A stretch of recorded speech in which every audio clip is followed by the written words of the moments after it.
Hi, I'm Brian. What have we got today? Well, today's story is The Cave-In. It was only luck that Lily wasn't crushed by the falling rocks. She'd spent the last half hour trying to dig herself out, but most of the boulders were too big for her to move, and all she'd succeeded in doing was exhausting herself. Lily had never been one to sit back and let things happen to her. She was a go-getter. Always the first to finish a test, always the captain of the team, no matter what sport she played. Lily always liked to be in control of the situation. But this was one situation where she was most assuredly not. She and her family had been hiking in the mountains when she'd stumbled across an old deserted mine. It had been boarded up with signs screaming, "Danger! No trespassing!" But that didn't stop her. She quickly found a loose board and snuck through into the mine entrance. She could hear her family outside puzzling over where she'd gone when she yelled out, "I'm in here!" The next thing she knew, there was a loud rumbling sound, and then the rocks began to fall. After Lily sat down, exhausted from trying to move the rocks, she realized for the first time in her life she wasn't able to be in control of a situation, no matter how hard she tried. She watched her shadow flicker against the rock wall from the candle she'd lit earlier and took stock of her situation. Since she wasn't able to improve her predicament with her body, she decided to use her brain.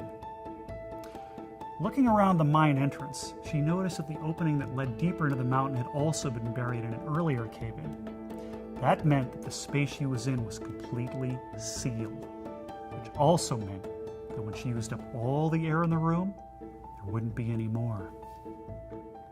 Still breathing hard from trying to move the boulders, it hit her. The harder she worked, the heavier her breathing became, which used up the oxygen in the room faster. At this moment, Lily knew exactly what she had to do, and it was the hardest thing she could possibly imagine. To survive, Lily had to do absolutely nothing. She had to lay down, rest, and wait. The more relaxed she became, the less air she would breathe, and that would give her family on the outside of the mine more time to get her out. So Lily made a pillow of her backpack, laid down, closed her eyes, and waited. The time seemed to drag on forever. She slipped in and out of sleep, or was she falling unconscious? She wasn't really sure.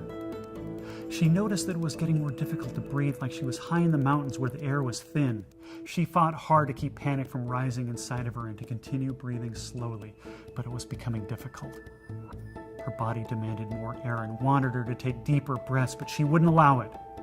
As her lungs labored for air and the darkness seemed to deepen around her, she thought she could hear a tapping sound in the distance. The candle that she had lit was flickering low to the point that it was barely giving off any light at all, yet she held on, still listening to the tapping sound that was undoubtedly growing louder. She crawled to the cave entrance, listening with all of her might to determine where the sound was coming from, when she noticed a small rock, just a foot from the ground, beginning to tremble. Then, right before her eyes, the rock jumped out like it had been punched from behind, and a dark gray pipe slid out from the hole left by the rock. "Lily, can you hear us?" came her mother's voice streaming down the pipe. Lily dragged herself to the end of the pipe, and with her remaining strength she whispered, "I'm here," and dropped to the floor. A flood of cheers erupted from the pipe, and Lily couldn't help but smile as she looked over to see the flame from her candle growing brighter with the life-giving air that now flowed into the chamber. Within the week, Lily was back to her old self. Well, almost her old self. She wasn't in as much of a hurry anymore, and her family noticed that she didn't stress herself out trying to accomplish everything in sight, because when it mattered most, Lily discovered that by working smarter instead of harder, she achieved more by doing less.